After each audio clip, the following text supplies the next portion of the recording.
भगवते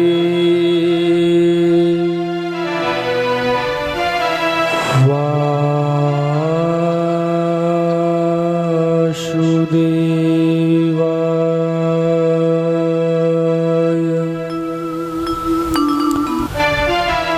ओम नमो भगवते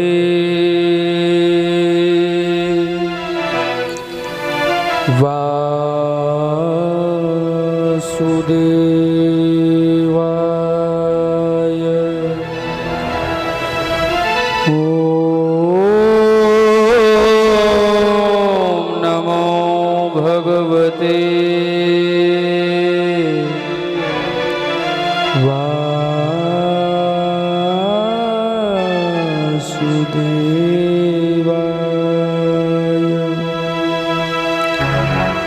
वक्रतुंड महाकाय सूर्यकोटि समप्रभ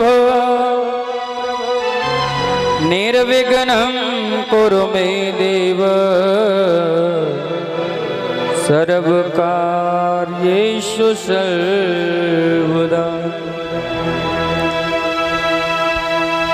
शारदा शारदं भोज वदना वदनाम्भुजे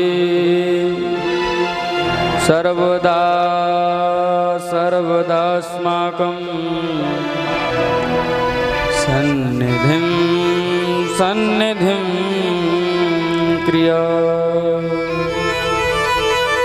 अखंड ज्ञान बोधाय शिष्य संतापहारिणे सच्चिदानंद रूपाय तस्मै श्री गुरुवे नमः। गुरुर्ब्रह्मा गुरुर्विष्णु गुरुर्देवो महेश्वरा गुरुर्साक्षात् परब्रह्म तस्मै श्री गुरुवे नमः। व्यासाय विष्णुरूपाय व्यासरूपाय विष्णवे नमो वै ब्रह्मनिधये वासिष्ठाय नमो नमः। यो ब्रह्मरुद्रशुकुनारद भीष्म मुख्ये रालाक्षितो न सहसा पुरुषस्य तस्य सद्यो वशीकरणचूर्ण अनन्तशक्तिं तं राधिका चरणरेणुमनना तत्रा चिन्तये गुणैकधाम परमा नन्दात्मिका राधिका लाभान्यान्मुनिधि त्रलोकरमणी चूड़ामणि काञ्चनः।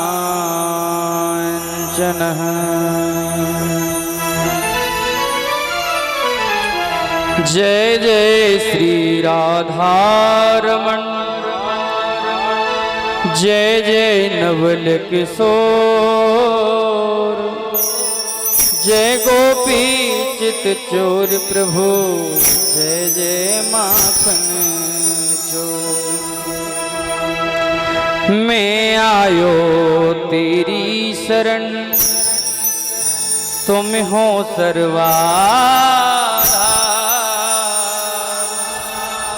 नाव पड़ी मझधार में खींच लगइयो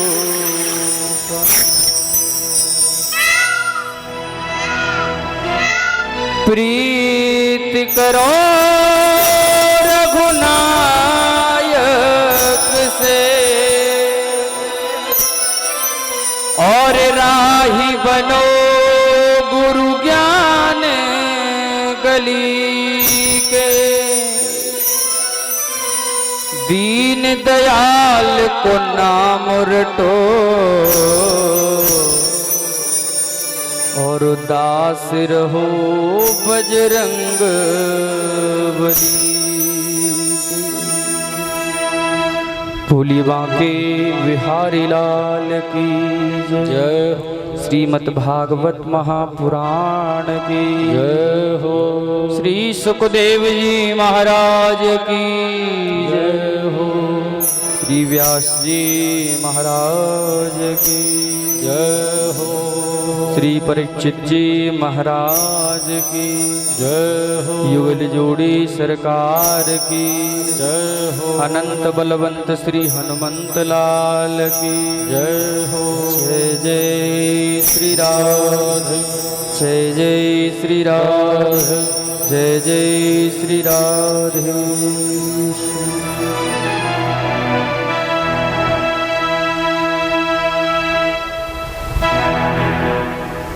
फिर उस कथा का कीर्तन भी करेंगे और कीर्तन करने के बाद घर जाकर के उसका स्मरण करें कि आज हमने ये कथा सुनी, आज हमने ये प्रसंग श्रवण किया। तो राजन, जल्दी मरने वाले को मात्र 3 काम करने चाहिए: श्रवण, कीर्तन और स्मरण। तस्मात् भारत सर्वात्मा भगवानीश्वरो हरिः श्रोतव्यः कीर्तितव्यश्च स्मृतिव्यश्चेच्छता भयम्। हे राजन, जो श्वास निकल जाए वो लौट करके आएगी भी या नहीं, इस बात की प्रतीक्षा नहीं करनी चाहिए। शरीर से एक बार सांस निकल जाए तो वो सांस दोबारा वापस आएगी या नहीं, इसलिए श्वास श्वास पर कृष्ण भजे और वृथा जैसी संगत वैसी रंगत। संगत ही हमारा उद्धार कर सकती है और संगत ही हमको बिगाड़ सकती है। ये सिर्फ संगत का प्रभाव है। आप मदिरा का गिलास लेकर के महात्माओं के पास बैठ जाओगे तो सामने से जाने वाला व्यक्ति ये नहीं बोलेगा कि मदिरा पान कर रहा है, क्योंकि महात्माओं के पास बैठे हैं, क्योंकि महात्माओं की संगत बड़ी अच्छी होती है। और आप एक गिलास में गंगा जल भर के मदिरा के स्थान पर जाकर के उसका पान करोगे तो सामने वाले को वो गंगा जल नहीं मदिरा ही दिखाई देगा, क्योंकि सिर्फ संगत का और स्थान का प्रभाव। जल्दी उठकर स्नान करना चाहिए। कोशिश ये होनी चाहिए कि सूर्योदय से पहले उठकर हमारा स्नान हो जाए और स्नान करते ही हम परमात्मा के चिंतन में बैठ जाएं।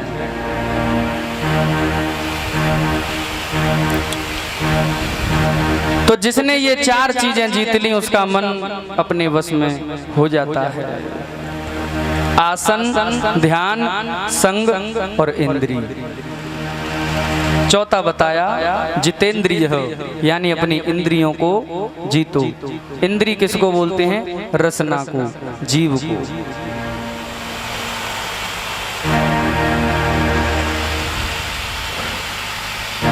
जिसने ये 4 चीजें जीत ली उसका मन उसके बस में हो जाता है। फिर भगवान की कथा में मन लगने लगता है, कीर्तन में मन लगने लगता है और ईश्वर के प्रति स्मरण शक्ति बनी रहती है। ये सोचकर परमात्मा का चिंतन करे कि प्रत्येक जीव में परमात्मा का वास होता है। प्रत्येक मनुष्य में, प्रत्येक जीव में परमात्मा का वास करे। सिया राम मैं सब जग जानी और करहूं प्रणाम जोर जुग पानी। सारी सृष्टि में परमात्मा का वास होता है। राजन, चिंता को मिटाओ और चिंतन को बढ़ाओ। चिंता संसार की होती है और चिंतन मेरे परमात्मा का होता है। चिंता होती है संसार की और चिंतन होता है संसार को बनाने वाले का। जब चार बातों को ध्यान में रखकर व्यक्ति चिंतन को बढ़ाएगा तो ज्यादा से ज्यादा चिंतन प्रभु का करेगा और धीरे धीरे हमारा जो मन है वो परमात्मा में लग जाएगा।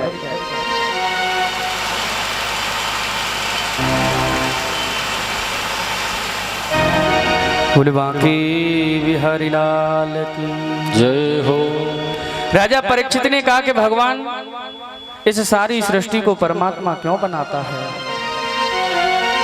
और जो उपदेश आप मुझे सुना रहे हैं इसको आपने भगवत धर्म कहा है।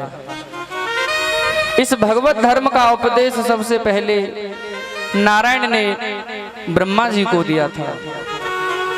मुझे बताओ, सुखदेव जी ने कहा कि राजन सारी सृष्टि में पहले कुछ भी नहीं था, केवल परब्रह्म था। एक बार परमात्मा के मन में विचार आया कि क्यों न मैं एक से अनेक हो जाऊं। तो भगवान ने सबसे पहले जल का निर्माण किया, और जल को संस्कृत में बोलते हैं नार। तो जल का निर्माण किया, और जल का निर्माण करते ही उसमें अयन बनाया। अयन का मतलब होता है जहां पर हम वास करते हैं, घर बोलते, घर भी जिसको बोल सकते हैं। अयन माने मकान होता है जहां रहने की व्यवस्था होती है। तो नर माने जल और अयन माने रहने वाली जगह, तो जुड़ गया ये नारायण। नारायण नाम हो गया। लेकिन नारायण ने सोचा कि मैं तो अकेला हूं, मैं क्या करूंगा। अच्छा होता यदि एक से अनेक होते। तो नारायण की नाभि से एक सुंदर कमल का फूल प्रकट हुआ, और उस कमल के फूल पर चार मुख वाले ब्रह्मा जी का प्राकट्य हो गया। अब ब्रह्मा जी प्रकट तो हो गए, परंतु उनको ये नहीं पता कि मैं आया कहां से हूं, मेरा जन्म कहां से हुआ है, मैं प्रकट कहां से हुआ हूं। तो ब्रह्मा जी उस कमल के तंदू में प्रवेश कर गए। कभी ऊपर जाएं, कभी नीचे जाएं, कभी ऊपर जाएं, कभी नीचे जाएं, परंतु पता नहीं लगा पाए। ना तो उसका ऊपर तक कोई और छोर मिला, और ना उस कमल की तंदू का नीचे तक का कोई और छोर मिला।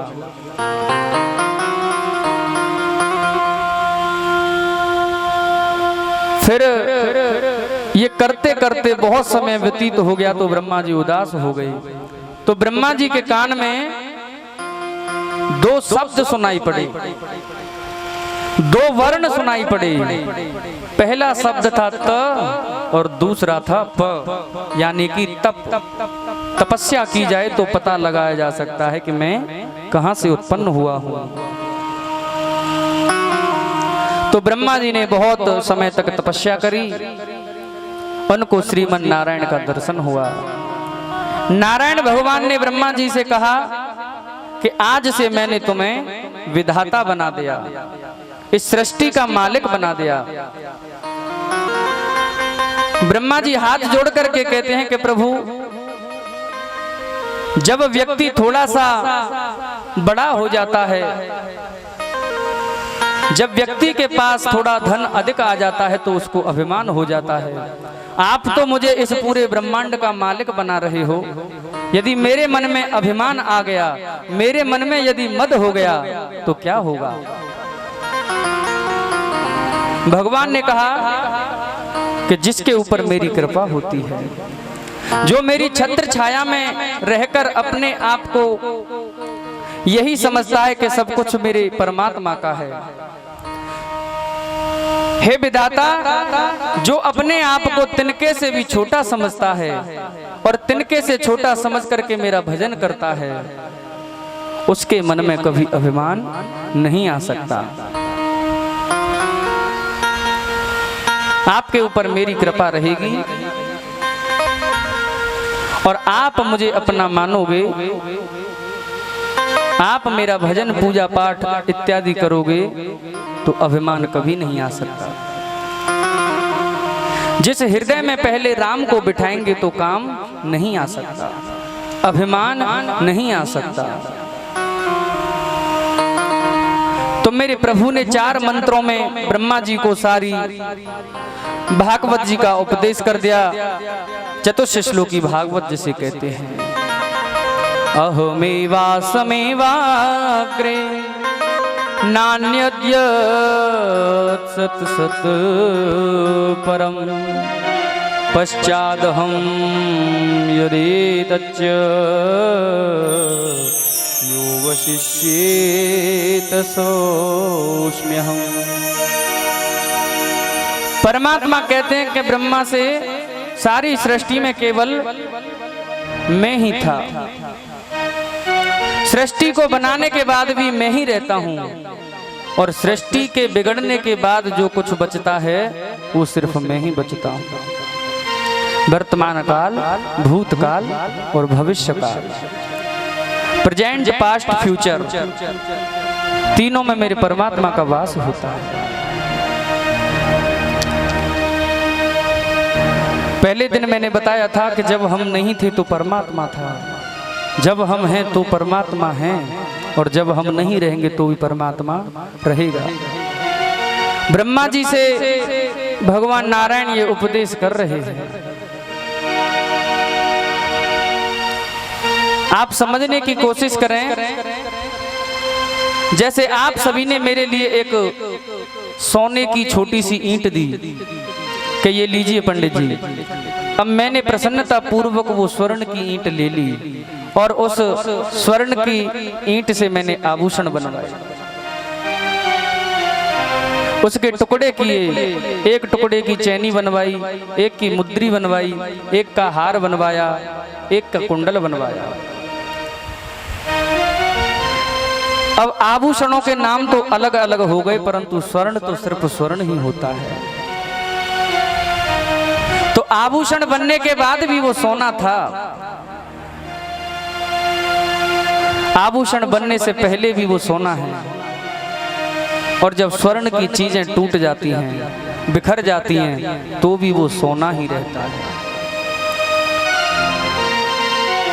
तो इसी प्रकार दुनिया में सबसे पहले नारायण थे, बनने के बाद भी नारायण हैं, और बिगड़ने के बाद भी जो कुछ बचता है नारायण बचता है। सुखदेव जी राजा परीक्षित कहते हैं कि ये पृथ्वी, जल, अग्नि, वायु, आकाश, इन 5 तत्वों से दुनिया बनती है।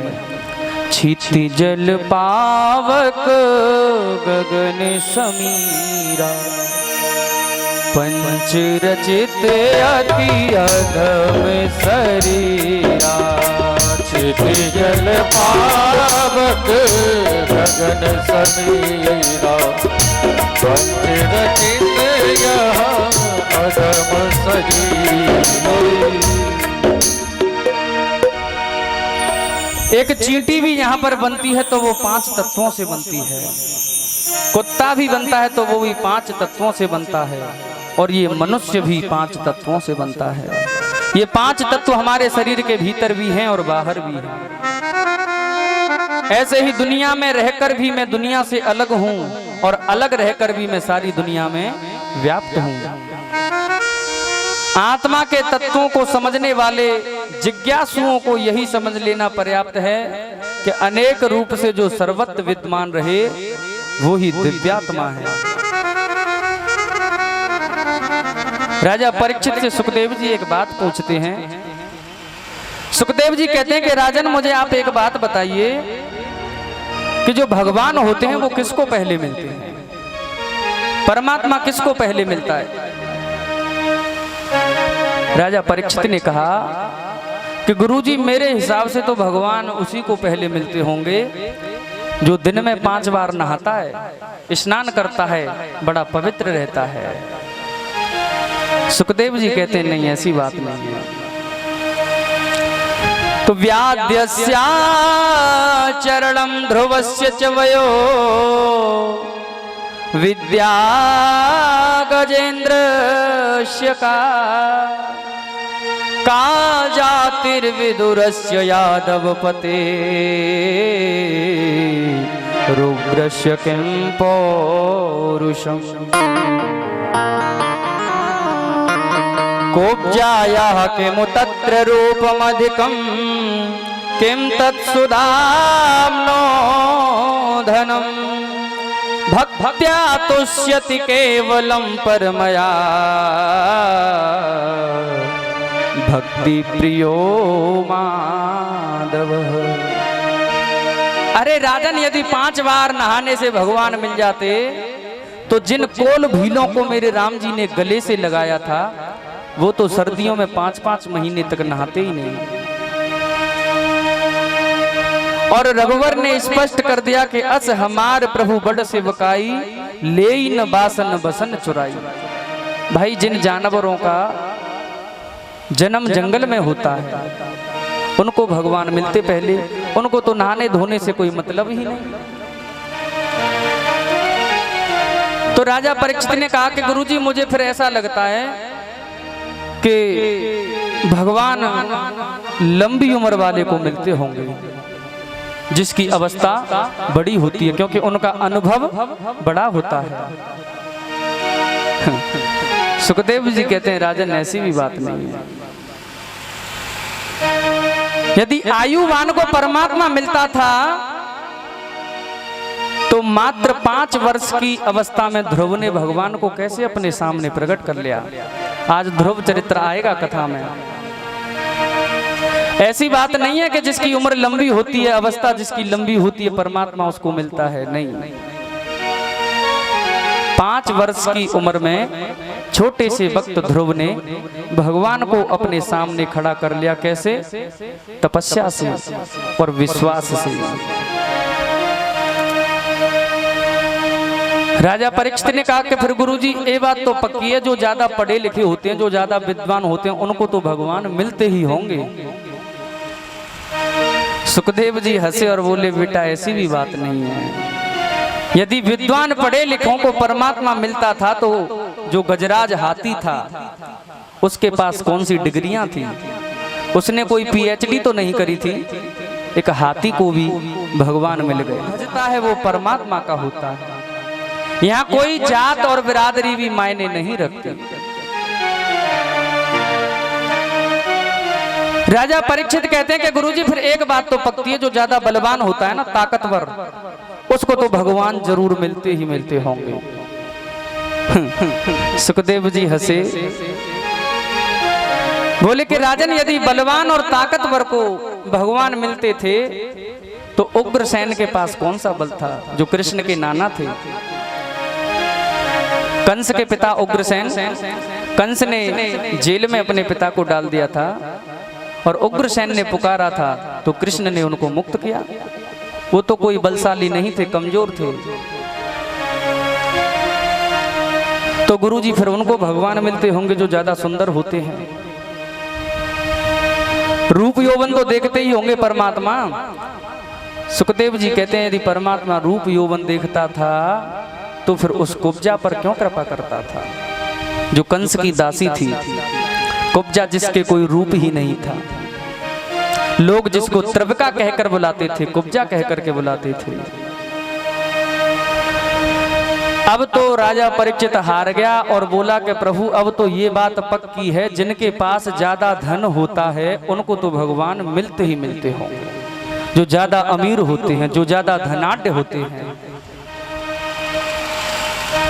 उनको ही भगवान मिलते होंगे, क्योंकि पैसे वाले अपने पैसे से सब कुछ खरीद सकते हैं। सुखदेव जी कहते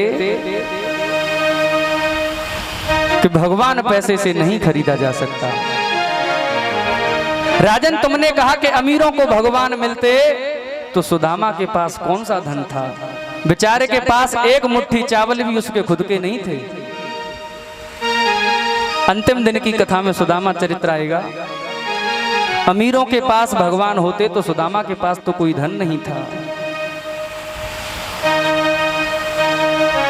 राजा परीक्षित ने कहा कि प्रभु, आपके हाथ जोड़ता हूं, मुझे आप ही बता दो भगवान किसको मिलते हैं। सुखदेव जी कहते हैं कि राजन, भगवान ये कोई भी वस्तु नहीं देखते जो आपने बताई है। भगवान ना तो उम्र देखते हैं, न कोई पढ़ाई लिखाई देखते हैं, न कोई बिरादरी देखते हैं, ना मेरा परमात्मा बल देखता है, ना ही मेरा परमात्मा अमीरी को देखता है। परमात्मा तो सिर्फ इतना देखता है कि तुम में सरलता कितनी है, सहजता कितनी है, तुम में भक्ति कितनी है। और इसीलिए यहाँ पर ये श्लोक कहता है भक्ति प्रियो माधव, भगवान को सिर्फ भक्ति प्रिय है। सुखदेव जी कहते हैं कि राजन, जो भक्त भगवान की भक्ति में चूर रहते हैं, हमेशा मगन रहते हैं, तो उनके यहाँ पर मेरा गोविंद नंगे पैर ही दौड़ा दौड़ा चले जाता है। परीक्षित बोले कि भगवान ये मुझे बात आप विस्तार से समझाइए। सुखदेव जी कहते हैं कि राजन, जब कौरवों का और पांडवों का युद्ध चल रहा था, तो राजन पांडवों के साथ जब कौरव अन्याय कर रहे थे, लांछा गृह में उनको जलाने का षड्यंत्र किया जा रहा था, तब कौरवों के मंत्री थे विदुर जी महाराज। विदुर जी आकर बैठ गए धृतराष्ट्र के पास, और विदुर जी राजा धृतराष्ट्र से कहते हैं कि राजन, एक मंत्री होने के नाते नहीं, एक भाई होने के नाते नहीं, एक साधारण नागरिक होने के नाते मैं आपसे एक निवेदन करने आया हूं कि राजन, अन्याय की बेल पर कभी अमृत का फल नहीं लगता। राजन, पांडवों के साथ तुम्हारे पुत्र जो अन्याय कर रहे हैं, उनको कष्ट दे रहे हैं, उस अन्याय को आप रोको। राजन, शास्त्र कहता है कि एक नगर को नष्ट कर देने से पूरा देश यदि सुरक्षित रहता है तो उस नगर को नष्ट कर देना चाहिए। एक गांव को नष्ट कर देने से यदि पूरा प्रांत सुरक्षित रहता है तो उस गांव को खत्म कर देना चाहिए। एक घर को नष्ट कर देने से यदि पूरा महानगर सुरक्षित होता है तो उस घर को खत्म कर देना चाहिए। यदि खानदान में कोई एक व्यक्ति मूर्ख हो और उस व्यक्ति को त्याग देने से यदि पूरा खानदान सुरक्षित बचता है, खानदान की लोक मर्यादा लाज बचती है, तो उस व्यक्ति का त्याग कर देना चाहिए। राजन, मैं आपसे निवेदन कर रहा हूं कि आपके घर में जो दुर्योधन है वो कलंक है, कलंक लेकर के पैदा हुआ है। अंदर की आंखों को तो आप जो परमात्मा ने आपको दी ही नहीं, और बाहर की जो आंख है वो आपके साले शकुनी ने बर्बाद कर दी।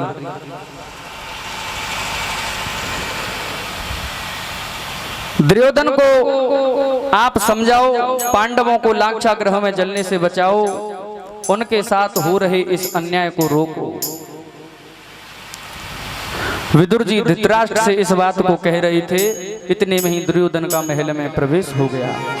और दुर्योधन ने कहा, क्यों दासी के पुत्र विदुर मेरे ही खिलाफ मेरे पिता को भड़काता है? अरे निकल जा यहां से, जा, तेरी कोई जरूरत नहीं है। विदुर जी कहते हैं कि पुत्र, तुझे कष्ट देने का मेरा कोई मंतव्य तो नहीं था।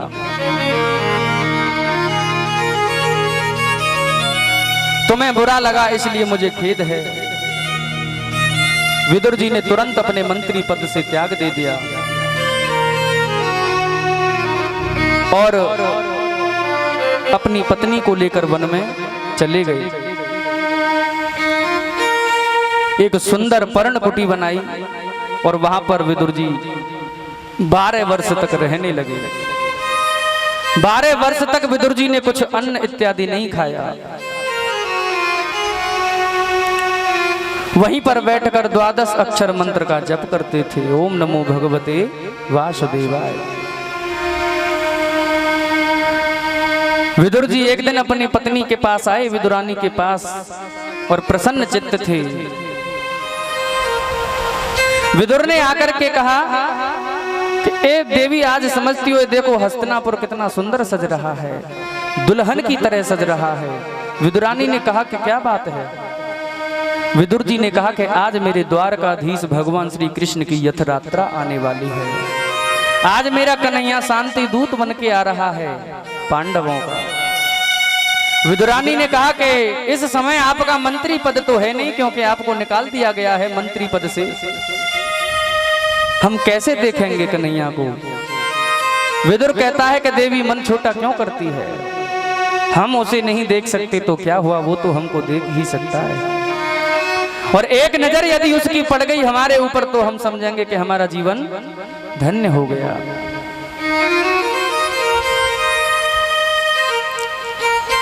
बड़ी कृपा होगी हमारे ऊपर जब उनकी नजर हमारे ऊपर पड़ जाएगी। इधर दुर्योधन ने गोविंद की आगमन की खुशी में कपटपूर्ण मैत्री का परिचय देने की व्यवस्था करी। बड़ी सजावट कराई, तोरण द्वार जगह जगह लगाए, द्वार इत्यादि लगे हुए हैं, कृष्ण का सभी स्वागत कर रहे हैं। उसको भी नहीं मेरा परमात्मा देख रहा, मेरा गोविंद तो ये देख रहा है कि मेरा प्रिय भक्त विदुर कहाँ है।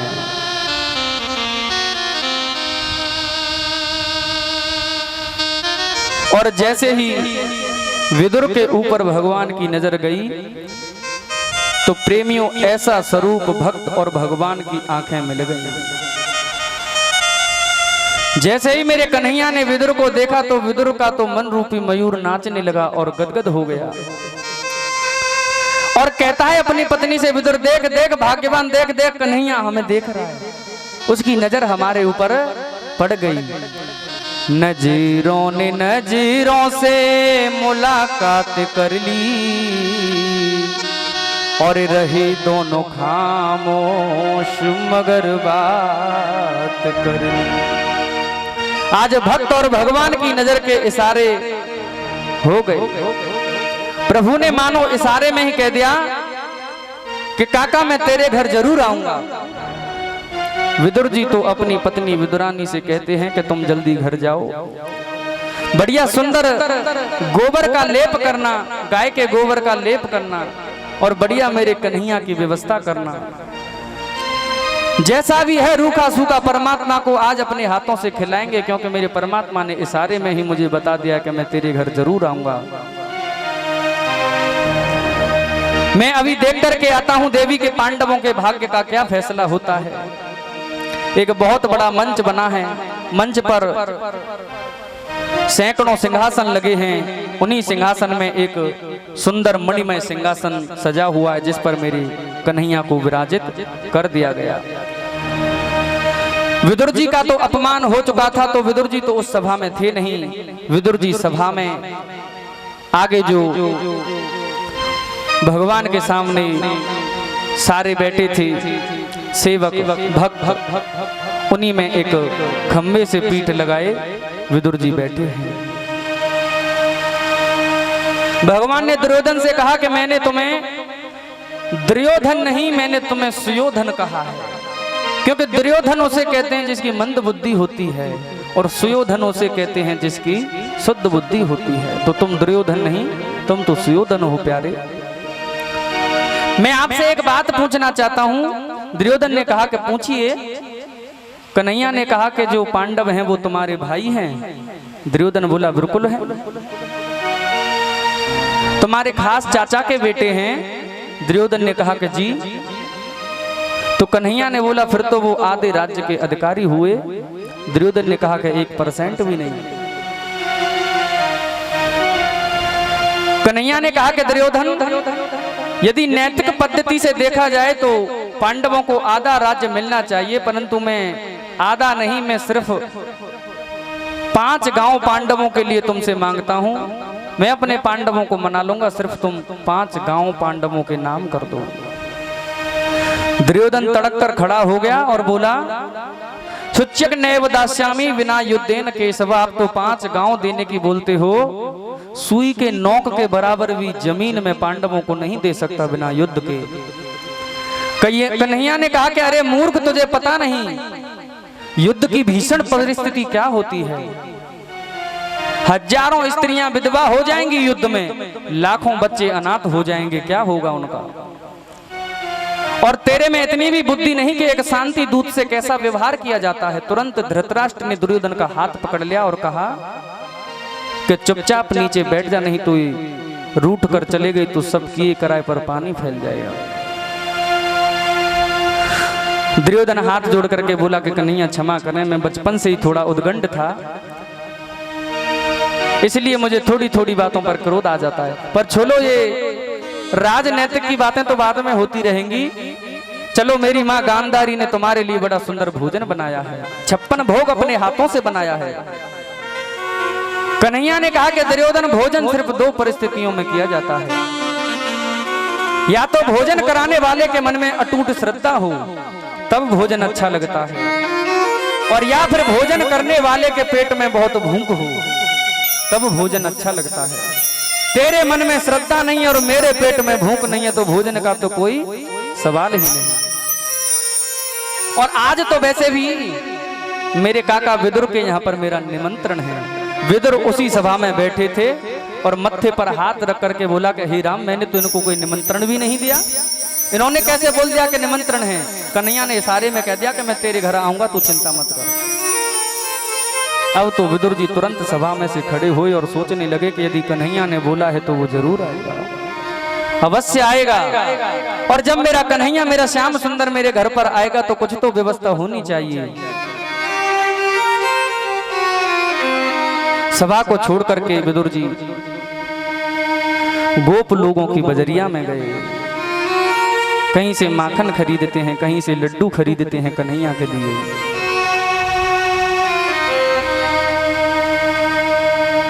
अब मेरे कन्हैया नंगे पैर ही उस विदुर जी के घर चल दिए। विदुरानी अपने घर पर स्नान कर रही थी और प्रभु ने विदुर के घर पहुंचकर ही कुंडा खड़काया और कहा कि अरे काका, अरे काकी, कोई है क्या? विदुरानी तो अंदर स्नान कर रही थी और जैसे ही अपने कानों में उस कन्हैया की आवाज को सुना तो गीले वस्त्रों से ही विदुरानी उस गेट पर पहुंच गई। और जैसे ही वो गेट खोला तो विदुरानी ने अपने सामने केशव को खड़ा पाया। कभी कभी हमारी आंखों में खुशी के भी आंसू आ जाते हैं, तो खुशी के आंसुओं से विदुरानी रोने लगी। मंदिर में रहते हो भगवन,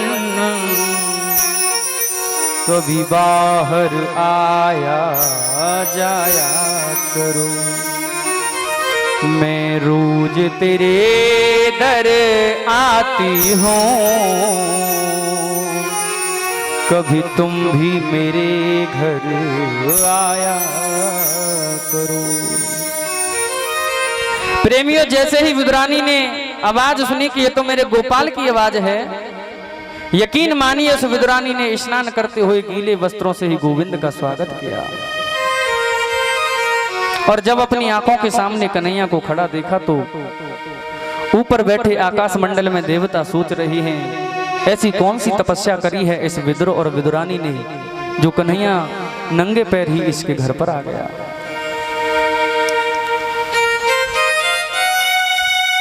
विदुरानी ने जैसे ही कन्हैया को देखा और कहा, आओ आओ ना गोपाल, आइए। अपनी पर्ण कुटी में लेकर के गई कन्हैया को और एक लकड़ी का पट्टा बिछा दिया और बोली, बैठिए बैठिए यहाँ। दोबारा उठा दिया, अरे नहीं नहीं, ये जगह तुम्हारे लिए अच्छी नहीं है, इधर बैठिए इधर बैठिए। जैसे ही कन्हैया उधर बैठा, दोबारा उठा दिया, अरे नहीं नहीं, इधर बैठिए आप। उस छोटी सी पर्ण कुटी में विदुरानी ने कन्हैया को नचा दिया। एक छोटे से कोने में वो लकड़ी का पट्टा डाल दिया और कहा कि कन्हैया तू यहाँ पर बैठ। और जैसे ही मेरा मुरली मनोहर बैठा तो अपने पेट पर हाथ फेरते हुए कन्हैया कहता है कि काकी, बड़ी जोर से भूख लगी है, यदि कुछ खाने के लिए हो तो लेकर के आना। विदुरानी तो रोने लगी कि हे भगवान, लाला, यदि तुझे भूख लगी है तो मैं अवश्य तेरे लिए कुछ लाती हूँ, तू प्रतीक्षा कर। विदुर जी तो घर पर है नहीं, विदुर जी तो कन्हैया की व्यवस्था में लग रहे हैं, बाजार से सामान ले रहे हैं।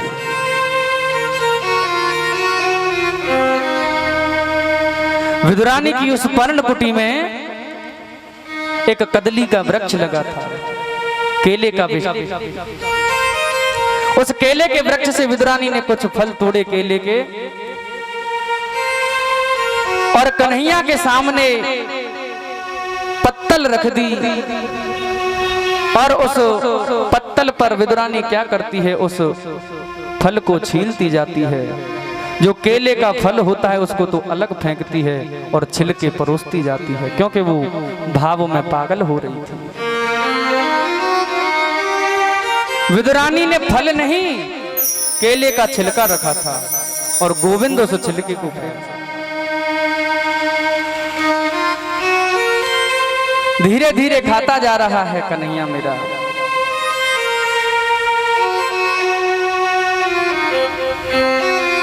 कन्हैया ने एक छिलका खाया, 2 खाया, 3 खाया, ऐसे ही कर करके कम से कम कन्हैया ने 8-10 छिलके खा ले। इतने में विदुर जी आए और आकर के बोले कि अरे देवी सुनती हो? विदुरानी दौड़ी दौड़ी गई, क्या बात है, क्यों हल्ला मचा रहे हो? अरे भाग्यवान तुझे क्या बताऊं, आज पांडवों की सभा में, कौरवों की सभा में मेरे कन्हैया ने मेरा कितना सम्मान किया, शब्दों में कैसे बताऊं तुझे। कर्ण, विकर्ण, दुर्योधन, कौरव, पांडव, धृतराष्ट्र सभी के सामने मेरे कन्हैया ने कहा कि आज विदुर के घर पर मेरा निमंत्रण है। देवी यदि कन्हैया ने बोला है तो वो अवश्य आएगा, और तू जल्दी से जाकर के अंदर सुंदर तैयारी कर, और मैं उसके स्वागत के लिए यहाँ पर दरवाजे पर खड़ा होता हूँ। विदुरानी कहती है कि आ रहा होगा कि वो तो अंदर बैठे हैं। विदुर ने कहे कि अंदर बैठे हैं, ये कब आ गए? और जैसे ही विदुर जी गए पर्णकुटी में तो पट्टा पर बैठे हुए कन्हैया को देखा, और कन्हैया के नीचे बिछी उस पत्तल को देखा और उन फल को देखा, तो विदुर जी रोने लगे और कहने लगे कि अरे भाग्यवान, हमारे अनंत जन्मों के फल से आज कन्हैया हमारे घर पर आया है, और पहली बार मेरा नंद नंदन मेरे घर पर आया है, तो तूने उनको छिलके खिला दिए। विदुरानी का ध्यान भंग हुआ और कहती है कि हे भगवान, ये मैंने क्या कर दिया। असल में पूछी जाए तो मेरे कृष्ण का भी अभी ध्यान टूटा, और कहते हैं कि ओहो, तो हम छिलके खा रहे थे क्या? क्योंकि सिर्फ भाव से भगवान को कुछ भी अर्पण कर दो, समर्पण कर दो, शर्त ये सिर्फ भाव होना चाहिए। विदुर जी रोने लगे और कहते हैं कि हे विदुरानी, तूने ये क्या किया? कन्हैया से बोला, विदुर जी कन्हैया से कहते हैं कि हे केशव, तुम्हारे लिए मैं खोए के लड्डू लाया हूं, तुम्हारी मनपसंद चीज है माखन, लो थोड़ा इसको खा लो, छिलके कड़वे होते हैं। कन्हैया के हाथ में विदुर जी ने एक खोए का लड्डू दिया। कन्हैया ने वो लड्डू खाया और विदुर का हाथ पकड़ा और कहा, काका बुरा मत मानना, एक बात कहूं? विदुर जी ने कहा, कहिए ना केशव। कन्हैया कहता है, काका जो स्वाद मुझे उस छिलके में आ रहा था ना, वो स्वाद मुझे इस लड्डू में नहीं आ रहा। जो स्वाद मुझे उस छिलके में आ रहा था, काकी बड़े प्रेम से खिला रही थी, इस लड्डू में तो वो स्वाद है ही नहीं। भाव का भूखा हूं मैं और भाव ही एक सार है, भाव से मुझको भजे जा, तू भव से बेड़ा पार है। भाव बिना बाजार में कोई वस्तु मिले नहीं मोले, और भाव बिना मिलते मेरे नटवर नंद किशोर, मेरे नटवर नंद किशोर। जब हम बाजार में जाते हैं तो कोई भी चीज लेकर के आते हैं तो उसका भाव होता है, तो बिना भाव के परमात्मा कैसे मिल जाएगा? सिर्फ भाव होना चाहिए। सुखदेव जी कहते हैं कि राजन, यदि परमात्मा बिरादरी देखते तो विदुर के घर पर क्यों जाते? भक्तों के घर भी सावरे, आते रहा करो भक्तों के घर बिसावरे, आते रहा करो भक्तों के घर बिसावरे, आते रहा करो भक्तों के घर बिसावरे, आते रहा करो। दर्शन को नैन बाबरे, दर्शन को नैन बाबरे, हम दर्शन दिया करो भक्तों के घर बिसावरे, आते रहा करो भक्तों के घर बिसावरे।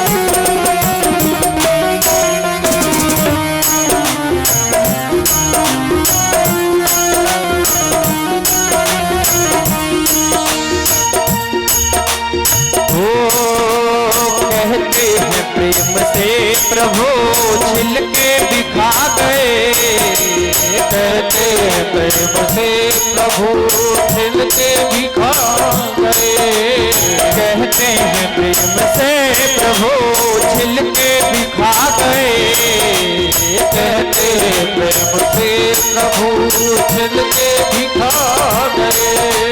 कंदुल सुदामा यार के गिरधर को भागे, कंदुल यार के गिरधर को भागे, गिरधर को भागे। भिलनी के झूठ बेर आते रहा करो भिलनी के झूठ बेर, आते रहा करो सगुरी के झूठ बेर, आते रहा करो सगुरी के झूठ बेर, आते रहा करो।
कुछ ना कहेंगे आपको आकर तो देखिए, कुछ ना कहेंगे आपको आकर तो देखिए, कुछ ना कहेंगे आपको आकर तो देखिए, कुछ ना करेंगे आपको आकर तो देखिए। पलकें बिछाई राह में गिरधर तेरे लिए, पलकें बिछाई राह में गिरधर तेरे लिए, गिरधर तेरे लिए। अब एक बात बताइए, यदि कन्हैया हमारे सामने आ गए तो वो बोलेंगे कि हमको स्थान दीजिए, कहाँ बैठाएंगे, तो हमको क्या कहना है? खाली पड़ा है दिल मेरा इसमें रहा करो। खाली पड़ा है दिल मेरा, इसमें रहा करो। भक्तों में रहा करो। भक्तों के घर साबरे आते रहा करो।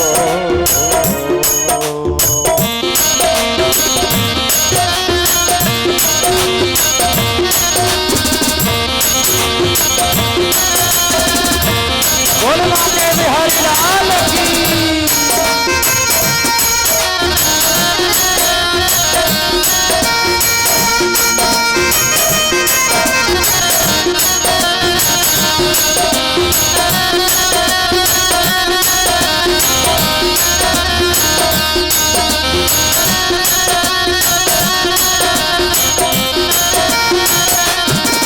वो सूरत सलोनी आपकी आंखों में बस गई। सूरत सलोनी आपकी आंखों में बस गई। सूरत सलोनी आपकी आंखों में बस गई। सूरत सलोनी आपकी आंखों में बस गई। ऐसी झलक मिली मुझे दीवाना कर गई।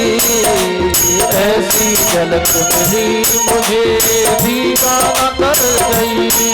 दीवाना कर गई। बढ़ती रहे दीवानगी ऐसी कृपा करो। बढ़ती रहे दीवानगी ऐसी कृपा करो। भक्तों की घर सावरे आते रहा करो। भक्तों के घर साबरे आते रहा करो।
बोले बांके बिहारी लाल की जय हो।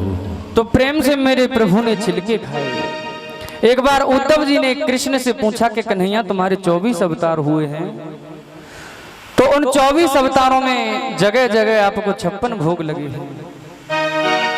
अनंत भक्तों ने आपके भोग लगाए होंगे, परंतु हे केशव सच सच बताना तुम्हें सबसे ज्यादा स्वाद कहाँ आया, किसके भोजन में आया? मेरे गोविंद के नेत्र सजल हो गए। गोविंद कहते हैं कि उद्धव 24 अवतारों में अनंत भक्तों ने मेरा अभिनंदन किया, स्वागत किया, जगह जगह 56 भोग लगाया, परंतु 2 जगह जो मुझे इतना स्वाद और मिठास आई वो जीवन में कभी नहीं आ सकती। उद्धव ने पूछा कि केशव वो 2 जगह कौन सी हैं? तो गोविंद ने कहा कि एक तो वो सबरी के बेर और एक ये विदुरानी के छिलके। ये 2 जगह मुझे इतना आनंद मिला, इतनी मिठास मिली कि मैं तुम्हें कैसे बताऊं। गोविंद ने उद्धव जी से कहा कि आज मुझे मेरे विदुर की बहुत याद आ रही है, तुम जा रहे हो तो मेरे विदुर से मेरा समाचार कहना। देखिए बंधुओं, भगवान को तो हम सब याद करते ही करते हैं, नित्य दिन हम परमात्मा को याद करते हैं, परंतु इस संसार में उससे ज्यादा सौभाग्यशाली कौन हो सकता है जिसकी परमात्मा याद करता है? वो बड़ा सौभाग्यशाली है, बड़ा भाग्यवान है वो जिसको मेरा परमात्मा याद करता है।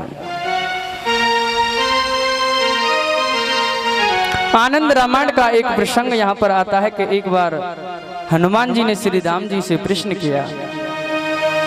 हनुमान जी ने पूछा कि प्रभु मुझे आप उन भक्तों के नाम बताओ जो आपको रोज याद करते हैं, जो आपको रोज भजते हैं। तो मेरे प्रभु ने हनुमान जी के लिए एक डायरी पकड़ा दी और कहा कि इनमें मेरे उन भक्तों की याद हैं जो मुझे रोज याद करते हैं। अब हनुमान जी ने वो डायरी जैसे ही खोली तो उसमें विभीषण का नाम, सुग्रीव का नाम, बाली का नाम, जटायु का नाम,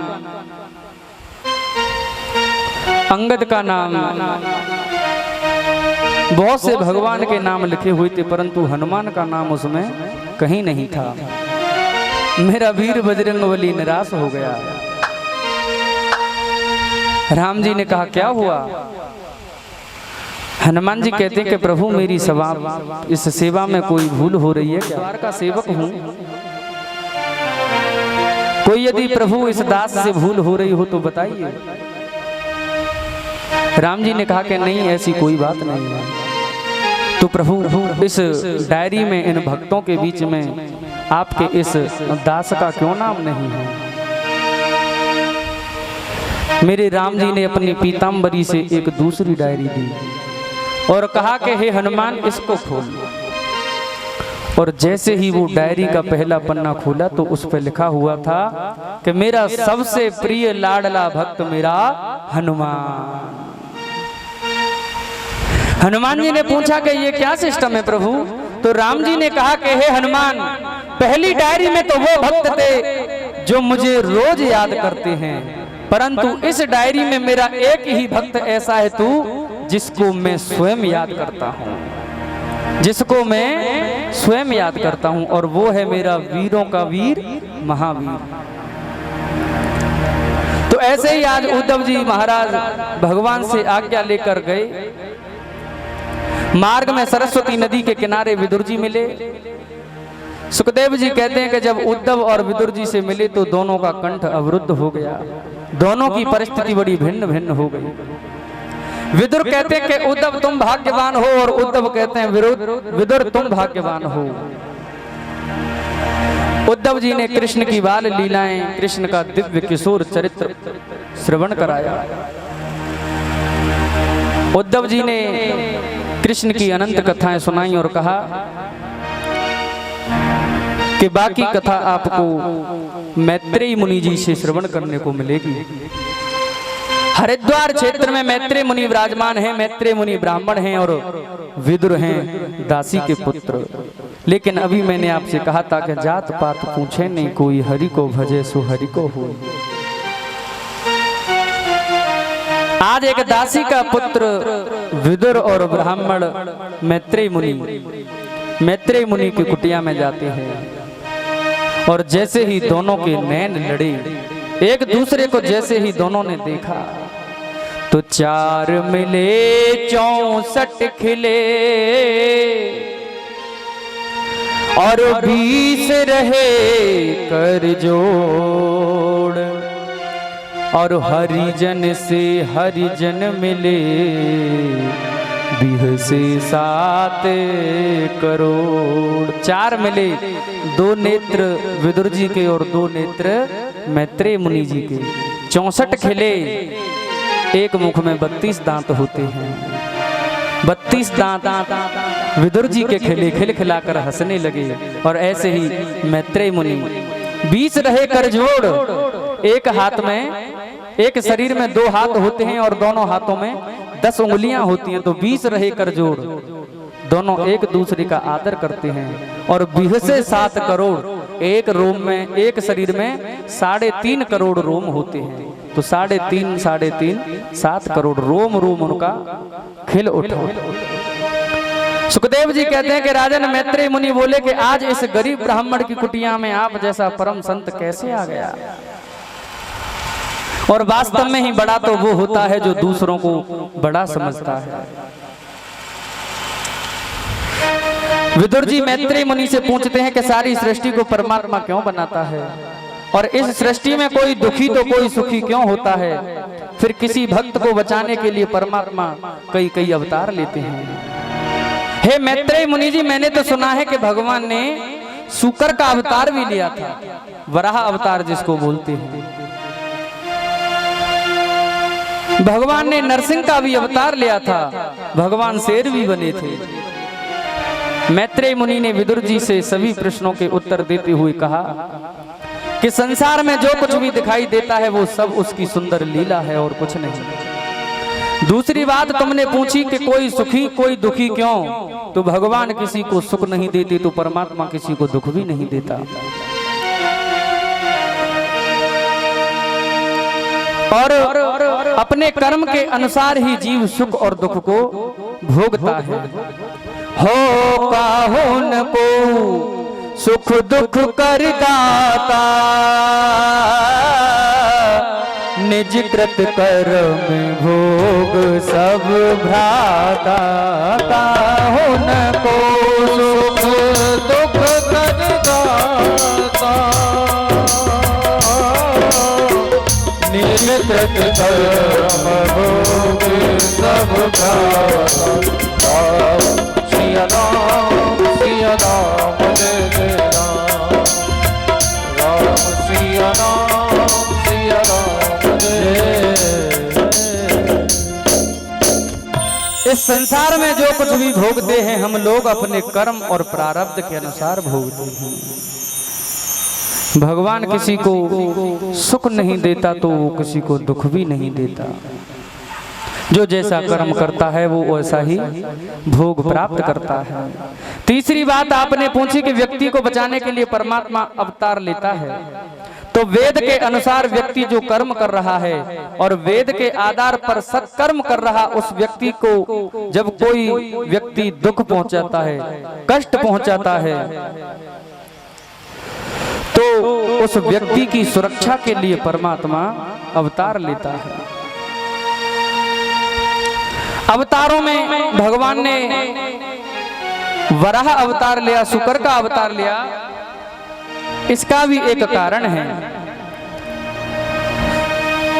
मैत्रेय मुनि विदुर जी से बता रहे हैं और श्री सुखदेव जी राजा परीक्षित से कहते हैं, कश्यप महाराज की 13 पत्नियां थीं, उसमें दिति सबसे बड़ी थी। एक दिन दिति ने कश्यप से कहा कि मेरी सभी बहनें तो पुत्रवती हैं परंतु हमारे कोई संतान नहीं है, हमें भी कोई संतान चाहिए। तो संतान की कामना लेकर के कश्यप के पास दिति चली गई और कश्यप कहता है कि देवी ये शाम का समय है और इस शाम का समय काम भोग के लिए ठीक नहीं होता। इस समय साक्षात भगवान भोलेनाथ बैल पर सवार होकर के अपने गणों सहित विचरण करते रहते हैं और इस समय का किया हुआ गर्भधान अच्छा नहीं होता, गर्भस्थ शिशु पर प्रेतों का असर पड़ जाएगा। लेकिन कश्यप की बात का दिति ने अनादर कर दिया।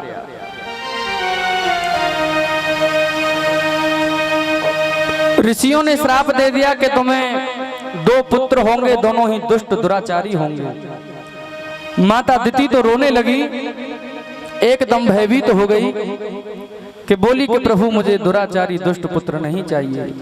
ऋषि बोले कि अब श्राप तो निकल गया है, वापस नहीं आ सकता। इतना हो सकता है तुम्हारे पुत्र तो दुष्ट होंगे, दुराचारी होंगे, परंतु तुम्हारे पुत्रों का संहार करने के लिए परमात्मा को आना पड़ेगा। दिति ने कहा कि फिर तो मेरे पुत्र बड़े भाग्यशाली होंगे, सौभाग्यशाली होंगे, क्योंकि परमात्मा को स्वयं आना पड़ेगा। तो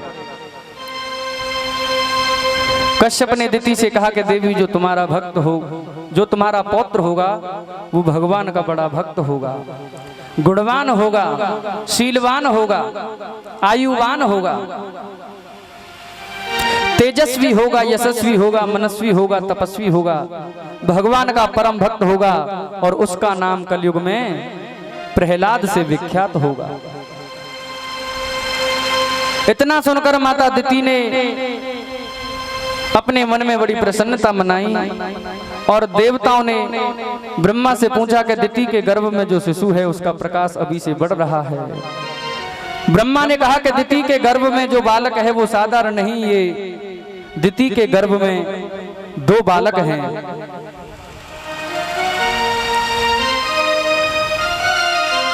ये 2 भगवान के दिव्य पार्षद हैं, एक का नाम है जय और एक का नाम है विजय।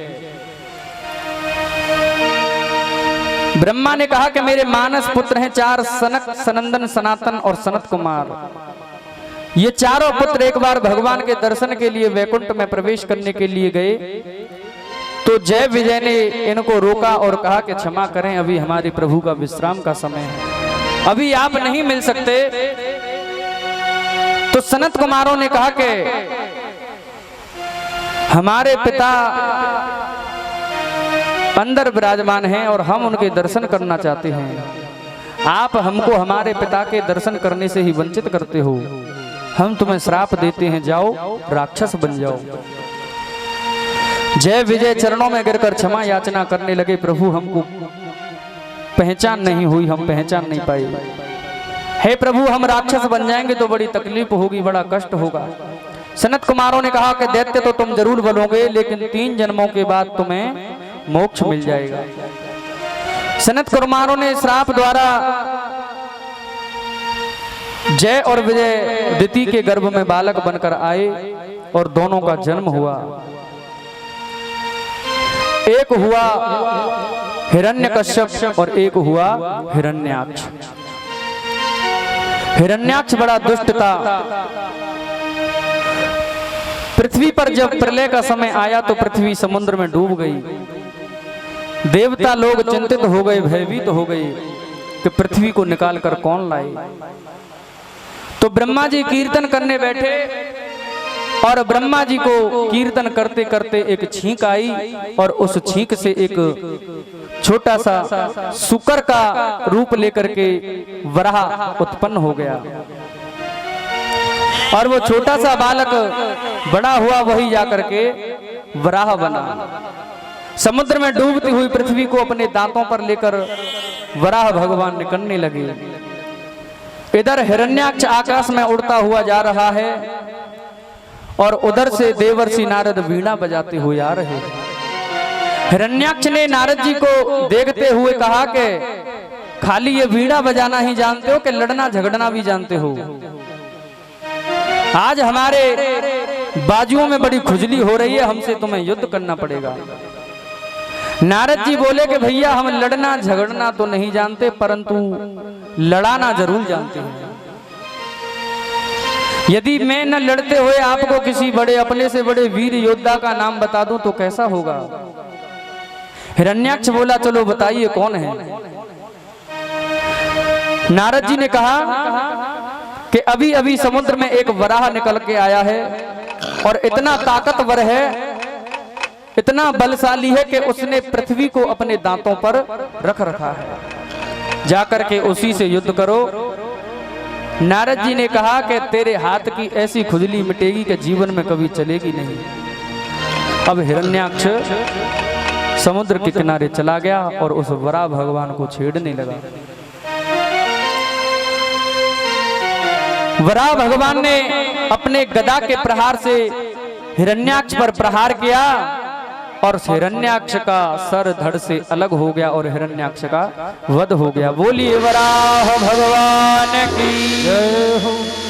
सुखदेव जी कहते हैं कि 24 अवतारों में से यहाँ पर भगवान का दूसरा अवतार हुआ है वराह अवतार। हिरण्याक्ष को मारकर प्रभु पृथ्वी को लेकर के आए अपने दांतों पर और पृथ्वी के मन में अभिमान आ गया। पृथ्वी सोचने लगी कि मैं जरा सी समुद्र में क्या डूब गई, मेरे बिना परमात्मा का भी काम नहीं चला, भगवान को सुअर बनना पड़ा, मेरे लिए अपने दांतों पर लेकर के आना पड़ा। मेरे प्रभु ने सोचा हिरण्याक्ष को तो मैंने मार दिया, परंतु पृथ्वी के मन में जो अभिमान रूपी हिरण्यकश्यप बैठा है, इसका भी उद्धार करना है। इसलिए प्रभु उस पृथ्वी को एक विचित्र दृश्य दिखाते हैं। परम पावन वृंदावन धाम का दर्शन कराया और पृथ्वी देवी के मन में आश्चर्य हुआ कि पृथ्वी ने कहा कि ये कैसा वन बगीचा दिखाई दे रहा है। वरा भगवान बोले कि ये तो मेरा पावन पवित्र वृंदावन है। पृथ्वी ने कहा कि जब मैं तुम्हारी दांतों पर बैठी हूं तो ये वृंदावन कहां से आ गया? ये भी तो धरती पर आता है, ये भी तो पृथ्वी पर ही आता है। और जब मैं समुद्र में डूब गई थी तो ये वृंदावन कहां रह गया था?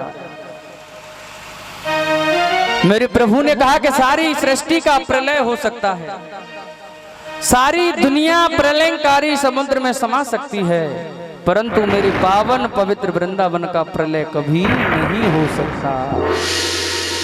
वृंदावन मेरा अपना घर है। आइए, जब वृंदावन का नाम आ ही गया तो एक वृंदावन का भजन हमारे भैया लगाएंगे। बोले बांके बिहारी लाल की जय हो। हरि वृंदावन जाने को जी चाहता है, वृंदावन जाने को जी चाहता है, वृंदावन जाने को जी चाहता है।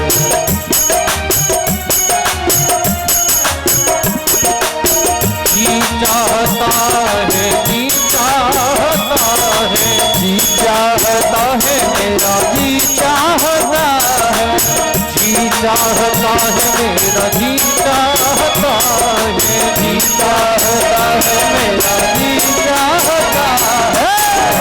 राधे राधे को जी चाहता है, राधे राधे राधे को जी चाहता है, वृंदावन जाने को जी चाहता है।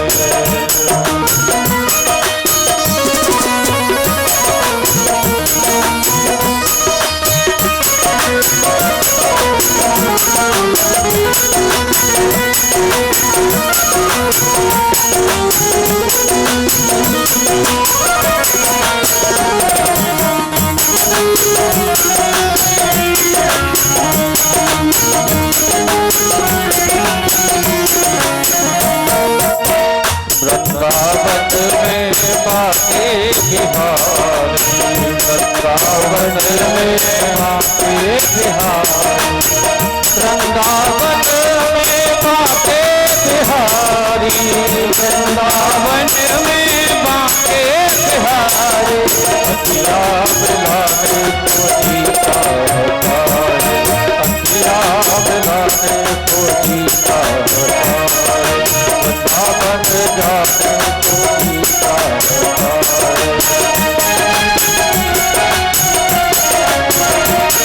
बोल वृंदावन धाम की जय हो। मेरा जी चाहता है, जी चाहता है मेरा जी चाहता है, वृंदावन जाने को जी चाहता है, वृंदावन जाने को जी चाहता है।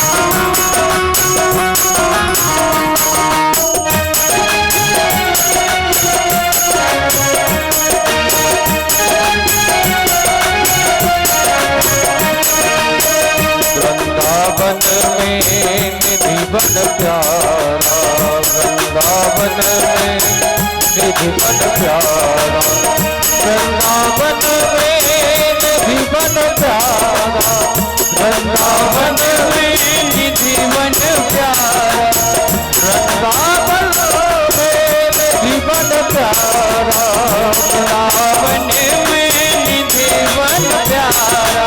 रास रचाने को जी चाहता है, रास रचाने को जी चाहता है, वृंदावन जाने को जी चाहता है, वृंदावन जाने को जी चाहता है।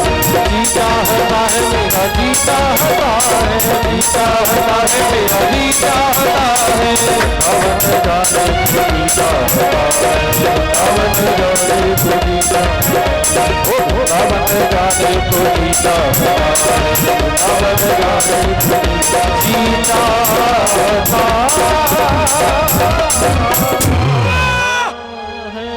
बोल वृंदावन धाम की जय हो।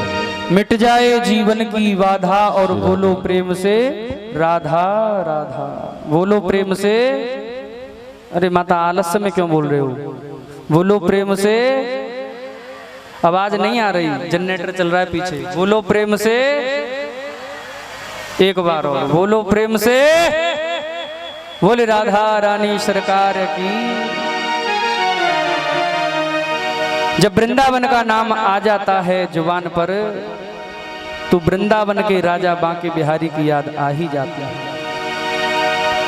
विदुर जी बड़े प्रसन्न हो रहे हैं मैत्रेय मुनि से इन कथाओं को श्रवण करते हुए।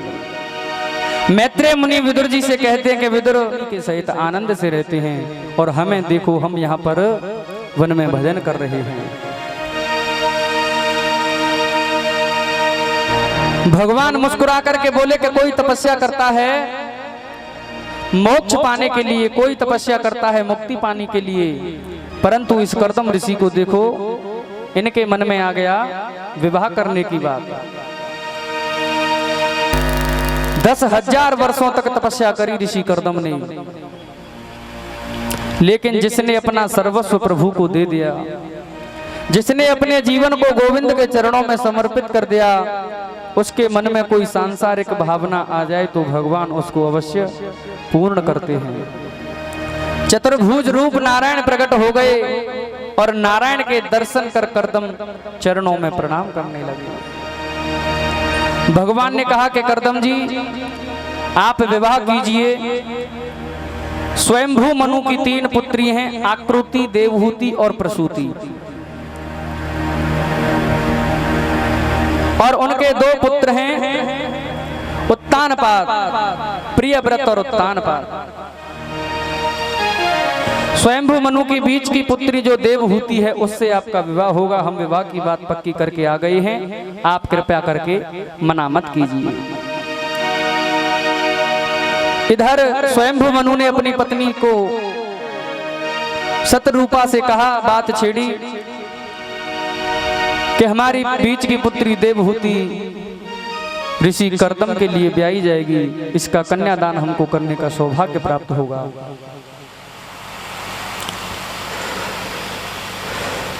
स्वयंभू मनु ने भगवान से कहा कि प्रभु का जब इशारा हो ही गया है तो उनकी बात हम कैसे टाल सकते हैं।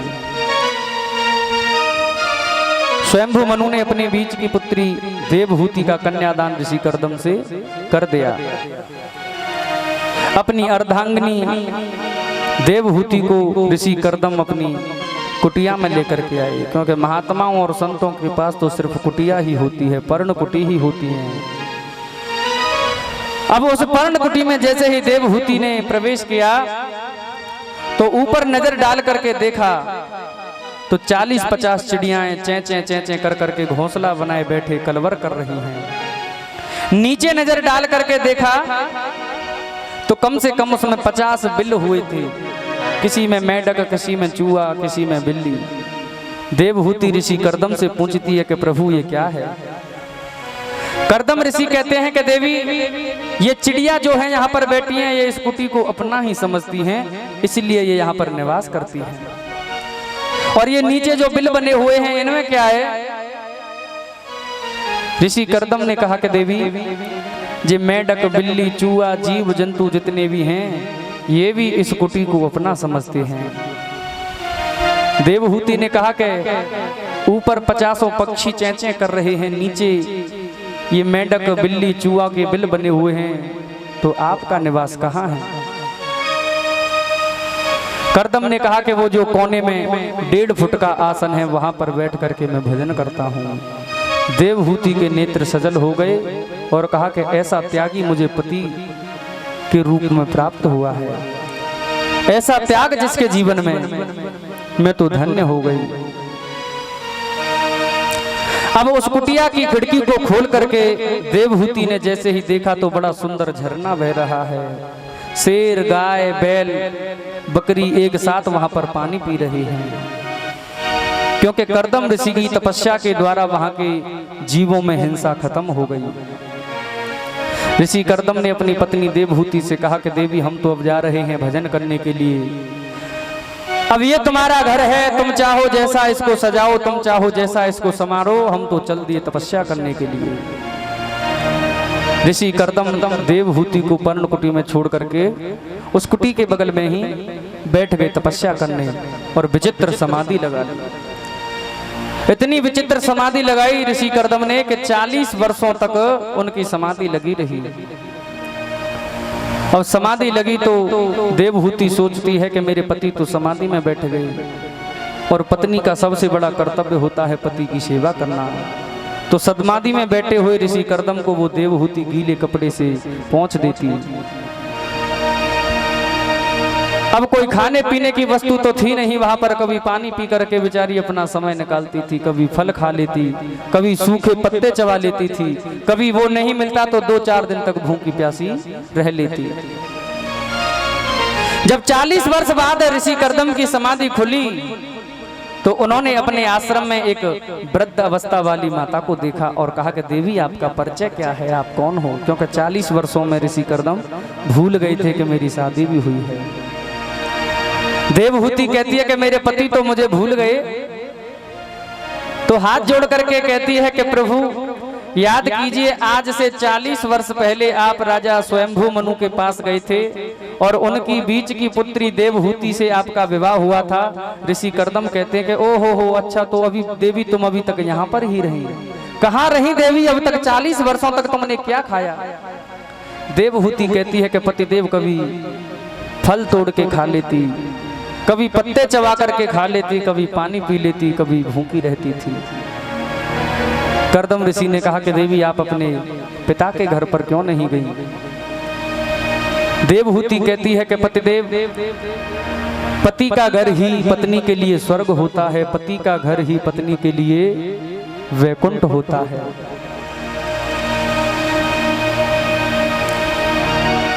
एक स्त्री का जीवन सिर्फ यहाँ तक ही होता है कि बाप के घर से डोली उठती है और पति के घर से अर्थी, इन्हीं के बीच एक स्त्री की यात्रा होती है। ऋषि कर्दम तो बड़े प्रसन्न हुए।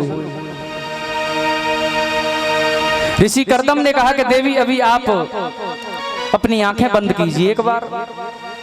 देवहूति ने अपने नेत्र बंद किए। ऋषि कर्दम ने कहा कि अब आप अपने दोनों नेत्रों को खोल करके देखो। और जैसे ही देवहूति ने अपने दोनों नेत्र खोले तो एक बहुत सुंदर सरोवर, हजारों लाखों दास दासियां उत्पन्न हो गए और उस सरोवर के बीच में एक 9 मंजिला मकान बनकर के बड़ा सुंदर खड़ा हो गया। कर्दम ऋषि ने देवहूति का हाथ पकड़ा और उस सरोवर में गए, दोनों ने डुबकी लगाई और डुबकी लगा करके जब बाहर निकले तो ऋषि कर्दम हो गए 20 वर्ष के और देवहूति हो गई 16 वर्ष की। राजा परीक्षित ने पूछा कि सुखदेव जी महाराज, गुरुदेव महाराज ये क्या है? सुखदेव जी कहते हैं कि राजन ये सब संतोष का और तपस्या का और त्याग का प्रताप है।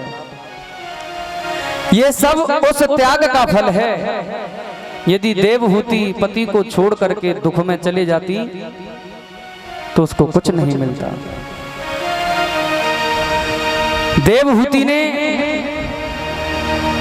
जो सुख अपने पिता के यहाँ पर नहीं देखा था, वही सारा का सारा सुख ऋषि कर्दम के द्वार पर देखकर प्रसन्न होकर के नाचने लगी। वो मन प्रफुल्लित हो गया, प्रसन्न हो गया। कर्दम ने देवहूति का बहुत सम्मान किया। कर्दम ने विवाह से पहले संकल्प किया था कि एक पुत्र होते ही हम गृहस्थ आश्रम का त्याग कर देंगे, घर को छोड़ देंगे।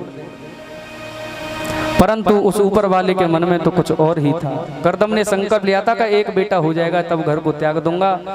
तो कर्दम ऋषि और देवहूति के यहाँ पर कोई बेटा तो हुआ नहीं, बेटियां हो गई 9 कन्याओं को जन्म दिया। और ये 9 कन्याएं कोई साधारण कन्या नहीं है।